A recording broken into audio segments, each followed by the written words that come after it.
be patient and be positive. It takes time for a business to turn around. It takes time to learn how to run a business. You need to really go through, I have found, you really need to go through a full 12-month cycle to understand consumer sentiment, ebbs and flows, how people spend their money during the year, when you're going to be selling more, when you're going to be selling less, things that affect your sales like holidays and vacations and, economic crisis and anything that's happening in the environment. And also because you want to constantly be reviewing and simplifying and refocusing on what's more important for your business to be successful.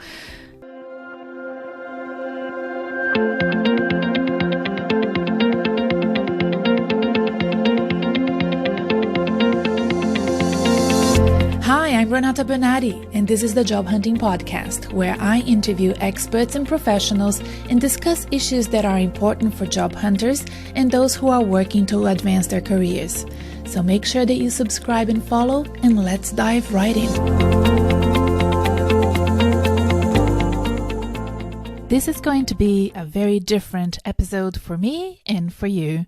I am not recording from home today, from my home office. I'm actually on the road. I'm in the Hunter Valley now. We've been to Canberra, Sydney, and now we're in the Hunter doing some wine tasting. And I'm using this opportunity when Andre left to do wine tasting by himself to record this episode. And the reason why this episode is also new and different is because I'm going to be talking about setting up your business if that's what you want to do. Because when clients come to me and they are in transition, they've been made redundant or terminated or decided to leave their jobs, or they're thinking about leaving their jobs, this conversation often happens with a coach. Should I open a business? Is this something that I want to do in the future? And this is, as you may know, something that I've done because I used to be a corporate executive. I had a corporate career up until recently, and I spent some years planning to leave the corporate environment, and now I have my own business. I started off as a business consultant pre-COVID, and then when COVID hit Melbourne, it was a very serious lockdown that we had. I lost my retainers that I had at the time with different businesses, and I decided to go on full-on career coaching, which I had started just a few months prior in October 2019 when I launched the Job Hunting Podcast and decided to dedicate some of my time to career coaching. And now I do that 100% of my time. And many of the clients that I'm signing up are interested in that experience that I've had, and they ask me to share with them and help them do that transition. So that's what we're going to be talking here today. My own personal experience and what I'm seeing and supporting in some of my clients when they are thinking about doing that transition themselves. If job hunting is what you're doing, if you're an ambitious corporate executive and you want to have a podcast to listen to weekly with ideas and guests and advice on how to further your career, or maybe have your own business, then why don't you subscribe to the Job Hunting Podcast? I'm going to be here waiting while you do that.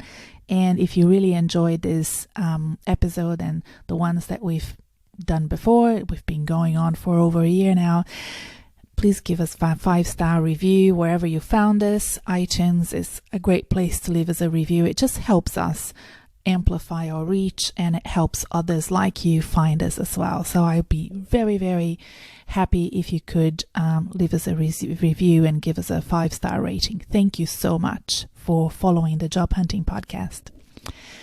Okay, so here are my 10 my 10 tips on how you can, if you want, now or in the future, transition from having a corporate career to having your own business.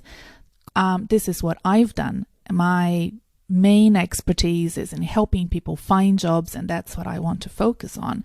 But I do get a lot of questions. So here are my top 10 tips on how I did it, and hopefully it will help you as well. First of all, I spent a lot of time ruminating on my ideas and letting it percolate over time. And I feel like if you are a corporate professional and you have a corporate job and you have a salary and you can spend time whilst you have a salary and whilst you have that security in thinking and planning ahead before you transition into having your own business, that is probably going to be a very conservative and less risky way to transition into having your own business. What I find really hard is when I have colleagues or friends or even clients that have already left their corporate jobs and then they start planning for their businesses. And planning and validating your ideas, that can take a long time. And also it can be quite a long time without you making money out of it. So that's why I felt like, for me personally, having that idea over time grow and plan it whilst I had my corporate job was probably a very good way for me to transition. Number 2 was, in fact, very much like the number 1 tip here, is the idea of validating your plans. If you have a product or a service that you're really interested in commercializing, it might be a very good idea to validate it before you commercialize it, right? Because you want to make sure that you have a market for it. I say this with a lot of honesty. I was very aware that what I've created with my services doesn't exist, and that is a risky way to start a business, which I do not recommend to others. Ideally, you want to create something that already exists in the market and that you can then have a competitive advantage by making it price-wise, something that is attractive or have some sort of unique quality to your product. But having a product that already exists in the market, it's easier to market, it's easier to commercialize it. My services are not out there, they are new. I've had to educate my clients, and the Job Hunting Podcast is part of that awareness of how important it is to have a coach, but then making my services really accessible by making them on demand, online, and accessible as a course rather than a one-on-one coaching program that's more understood in the market. It's something that I'm still working on, and it's working for me, but it's a more challenging route to follow.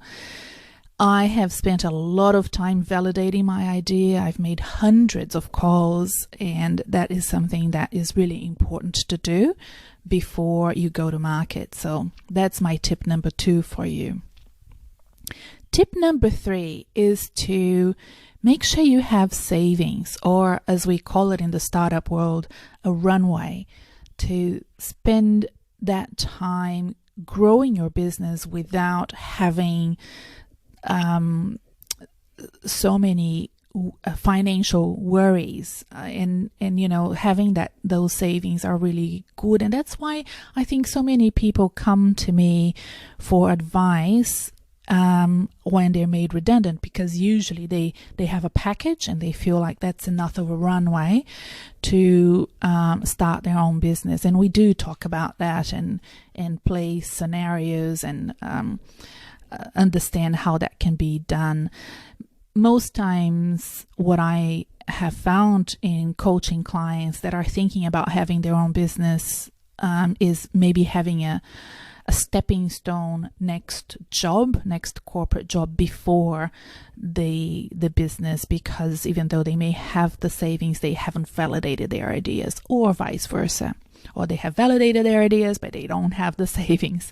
So I still have a few clients that have what we call stepping stone jobs that are very interesting, because, if you don't have an interesting job, it's hard to carry on.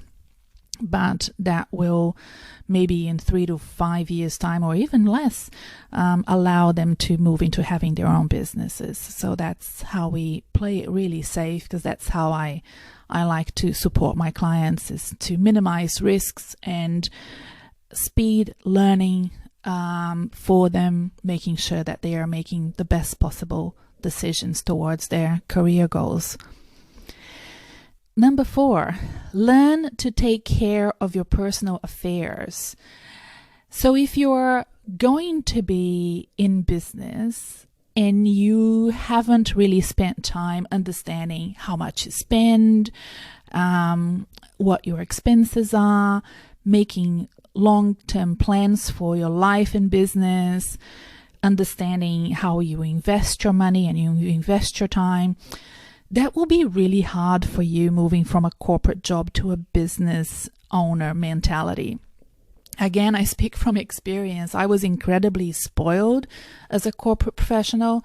I had support, I had teams, I had staff, I had other people that could do all the work for me. I was, at the end of my corporate career, more in a strategic role than an operational role. And I had a great team of colleagues and people that worked for me that, were in the thick of it and were the workhorses doing all the heavy lifting. Once you become your own business, then you have to do that heavy lifting yourself in understanding all the ins and outs of budgeting and P&Ls and all of that for your personal life will be very important as you move towards then growing your own business. I would strongly encourage that you start doing that for your personal expenses and for your career planning, and from there you can grow into understanding how much or how little you will need in the next years when you're growing your business. And then as a business owner, what type of business do you want to have? Will it be a lifestyle business? Will you want to sell it later? All of these things are things that you should think before you going down that path, I believe. Number 5 is get help. And again, this is, easier done when you A, have savings, or B, you're still percolating the idea.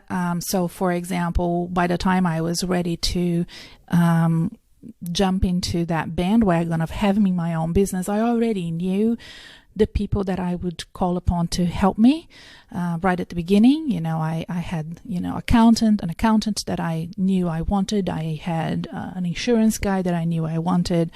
Up until now, I wasn't able to afford a CFO, but I'm now, once I'm back from this trip, I'm contacting Megan, who is going to be working on my plans for growth, and I very quickly identified somebody to support my business, especially the podcasting and the video editing. And I have Stella, who is my podcast producer and manager.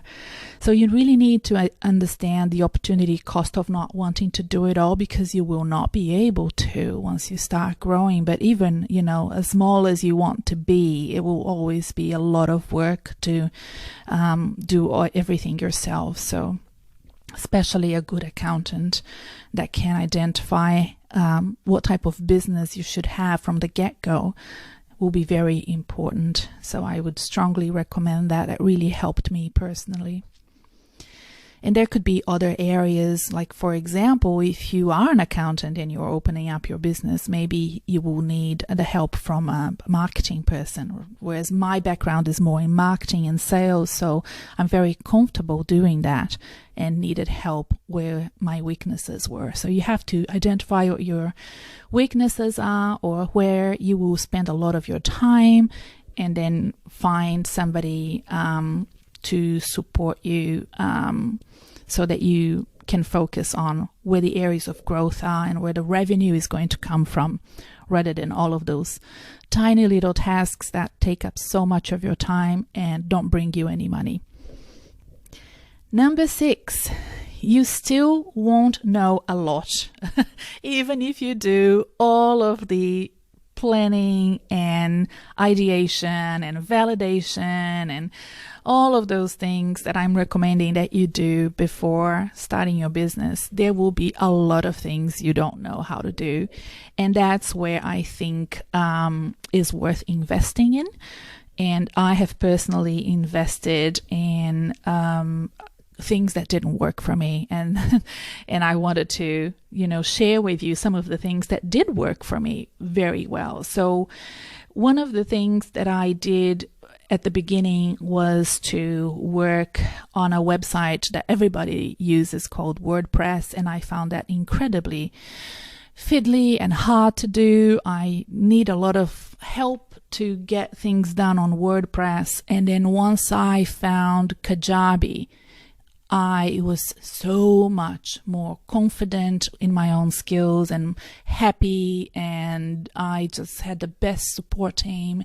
The Kajabi team is great, and it really, really suits my needs. So I am an online educator. I have online courses, and Kajabi was built to do exactly that. And I've had a couple of colleagues who are coaching and have already developed training programs that they were doing face-to-face, and they're now transitioning into Kajabi because after COVID, there's so much that can be done online. It's more easily accepted as well, and it's so global, and it's excellent as a platform to be used. So that works for me.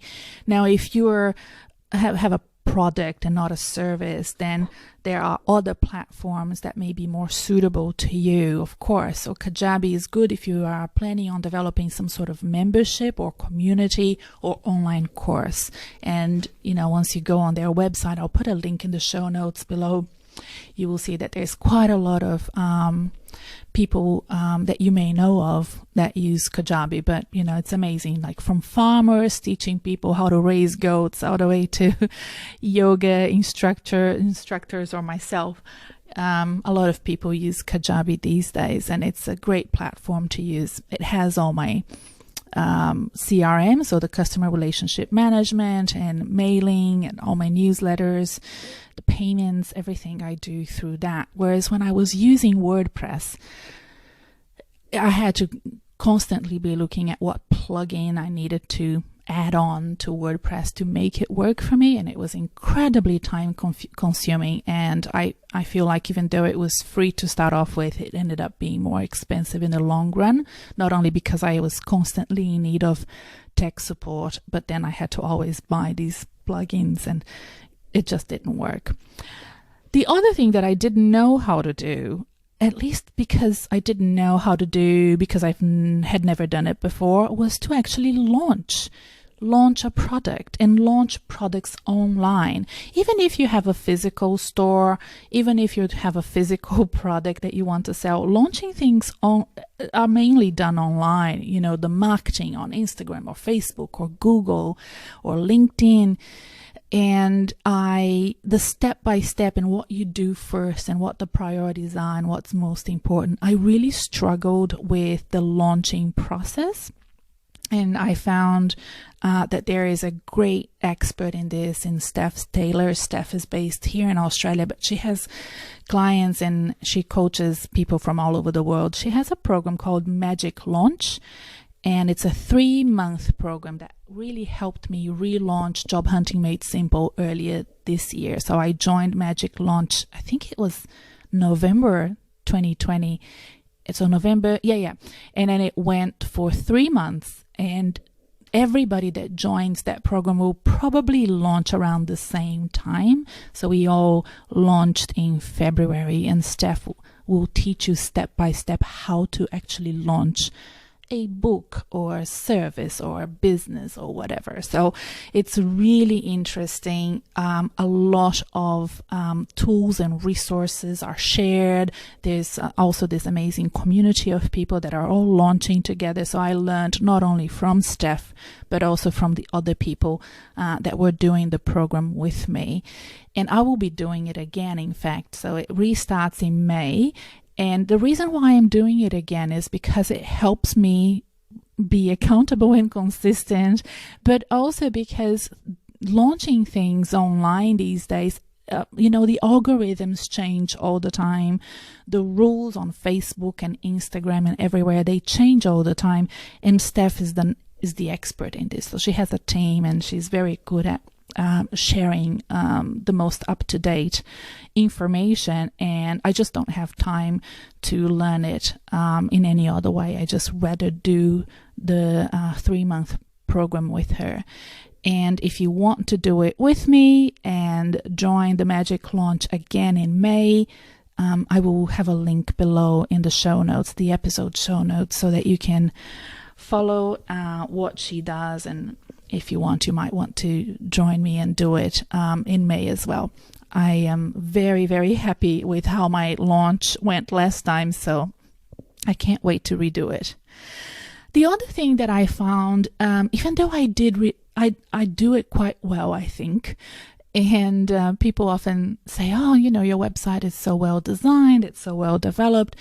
It's mainly because of Kajabi, but sometimes I just don't have the time to do the website design the way that I want it to be, which is nice and, a great experience for whoever lands on it. So I found through somebody who did the Magic Launch with me earlier this year, I found out about templates that you can purchase online for both WordPress and Kajabi. So if you're using WordPress, you can still buy those ready-made website templates that have matching social media creatives that you can use. It is just perfect. So if you're not very good at designing websites and landing pages and Instagram posts and all of that, you can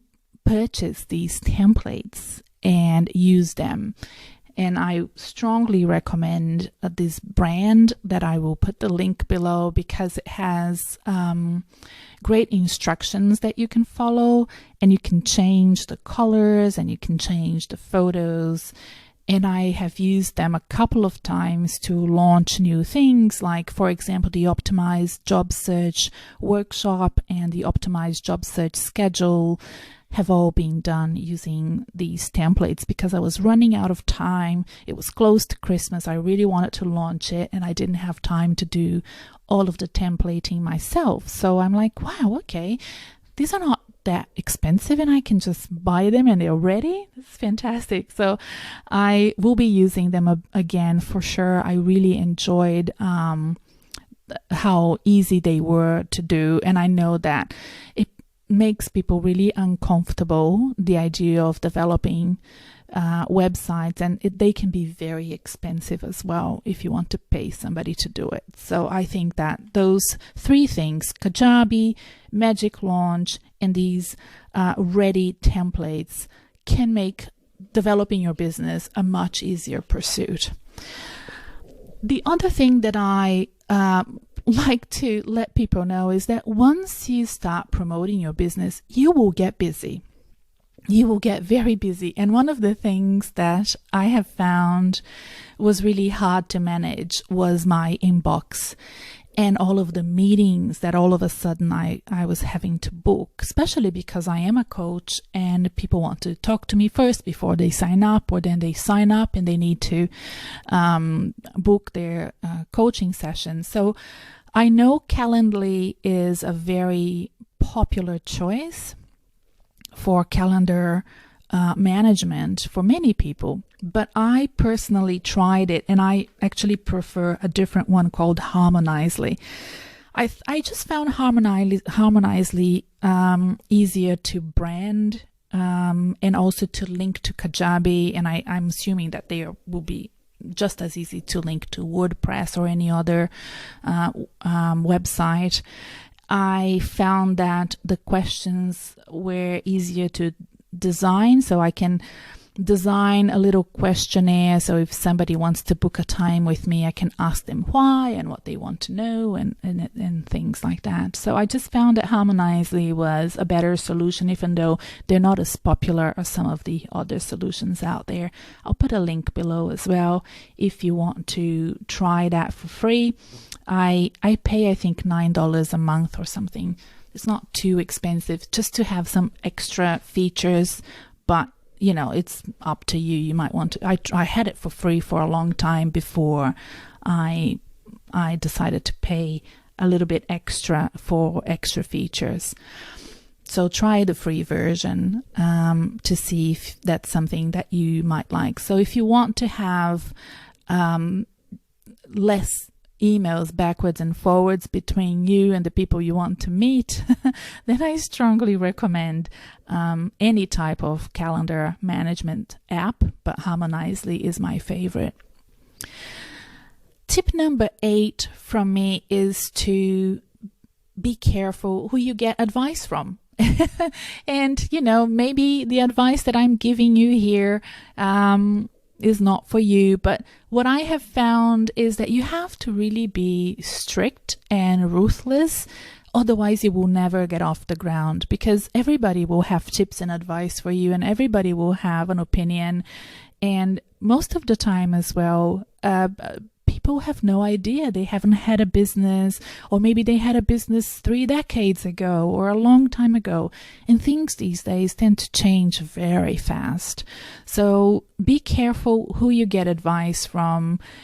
If you want to move towards being your own person and having your own business, you will have to make those judgment calls as to who you want to include as your let's say board people, you know, people that have direct influence on your business. And I am very careful as well, because I find that, for example, some people that are very close to me, even family members or friends, they don't have the entrepreneur DNA that I do. They never wanted to have a business, so it's harder for them to understand why the hell I went down this path. And you may have that experience as well. People that love you and care about you, but are very wary about your next steps. And the best thing that I did was to think like this, and I still think this way. Look, if it doesn't work, I can always go back to my corporate career. And I know I can, and I know you can as well. So make sure that you develop a plan where you set yourself a limit financially and time-wise, to make sure that you, if it doesn't go well, you can step back and restart your corporate career if you need to. I know a lot of people that have done this and have been very successful transitioning back to their corporate jobs. And I think maybe, you know, a bit of coaching may help you ensure that you are doing the best possible decisions for you. So contact me and have a chat with me if you think that you want to go back into your corporate job and you've been, you know, struggling with your business, or if you want to step into your business idea with the safety and the ability to go back to your corporate career if it doesn't work. I think it's completely fine to have different strings to your bow, as they say, and not to burn any bridges along the way. And this is a way that I found that I could not only feel safe myself on the decisions that I was making, but also make the people around me feel safe as well. Number 9, be careful how you spend your money. And how not to spend your money is also very important. A few times at the beginning of my business, I probably spent money with things that I didn't need. It was either because I didn't understand the time frames and I thought I needed them, but in fact I would only need them later on, or they were vanity things that I thought would look good for me to have. And in fact, they weren't adding anything to my brand or to my ability to commercialize my service. And they were, just dumb expenses. So I would recommend that you be very conservative in what you sign up for. And a lot of times, you might want to sign up for something for a whole year because it's cheaper. But if you sign up first on a monthly basis, you can test things out, especially because so much of what you do these days is for subscription. So even the Harmonizely or the Kajabi or so many things that I can think of, OneDrives and Dropboxes and all of those things, Trellos and all of those things that you may want to sign up early on. Frankly, you may not need them so early. I know I've made some dumb decisions signing up too early, too soon to things that, I had to be bigger to actually use them.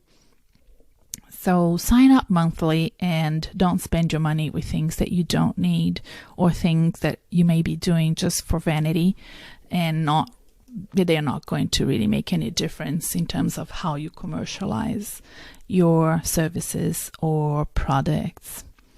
And number 10, be patient and be positive. It takes time for a business to turn around. It takes time to learn how to run a business. You need to really go through, I have found, you really need to go through a full 12-month cycle to understand consumer sentiment, ebbs and flows, how people spend their money during the year, when you're going to be selling more, when you're going to be selling less, things that affect your sales like holidays and vacations and, economic crisis and anything that's happening in the environment. And also because you want to constantly be reviewing and simplifying and refocusing on what's more important for your business to be successful. I find personally that because I do have that entrepreneurial gene, I often have too many ideas that I think are great, and it's easy to lose focus. So you have to be patient, be positive, remember why you are doing this, and remember what is your main reason for wanting to have your own business, and focusing on that, reminding yourself that these things do take time. And look, frankly, it can take 3 years for a business to be successful. It can take 2 years. It's very rare that you will be selling and being super successful in your first year.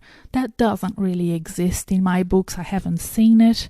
And you shouldn't expect that for you. We like winning the lottery and getting everything right from the get-go. So an update from me as to how my business is going. My business is going well, but if you had asked me 6 months ago, I wouldn't have known. Frankly, I wouldn't have known how it was going. I just had a lot of faith and a lot of energy, which I still do. And then things started turning around, and every month I was doing better and better. But for the first 2 or 3 months, I thought maybe it's a fluke, maybe it's just this month.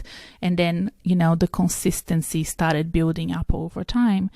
But that was, as I said, an investment of many years of planning and about 1.5 years of the business launching, firstly quite slowly before COVID, and then making a decision back in March 2020 to invest 100% of my time in career coaching rather than trying to find business clients for my business consulting arm.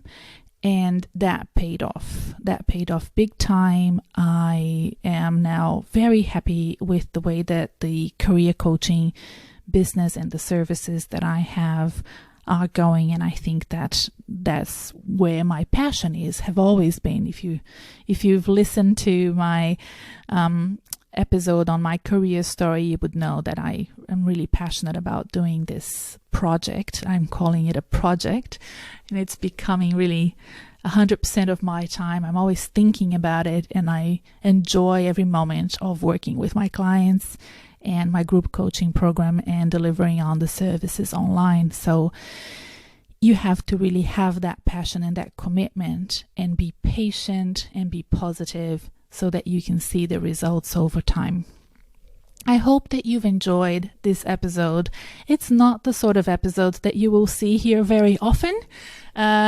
Next week, we will be back talking about transitioning into the corporate sector, into an executive career.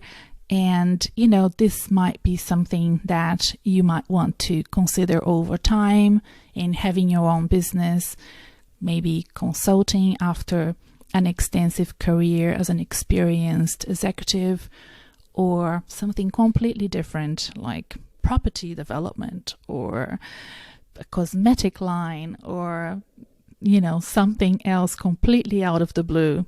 And if you want to discuss any of these ideas with me, you can book a time to talk to me, have a 30-minute free discovery call, and we can do a little bit of brainstorming to see how you can transition to your business in the next few years. You can book a time to speak to me on my website, renatabernardi.com, and go to contact, and you will find my details there and the Harmonizely link to book a time in my calendar.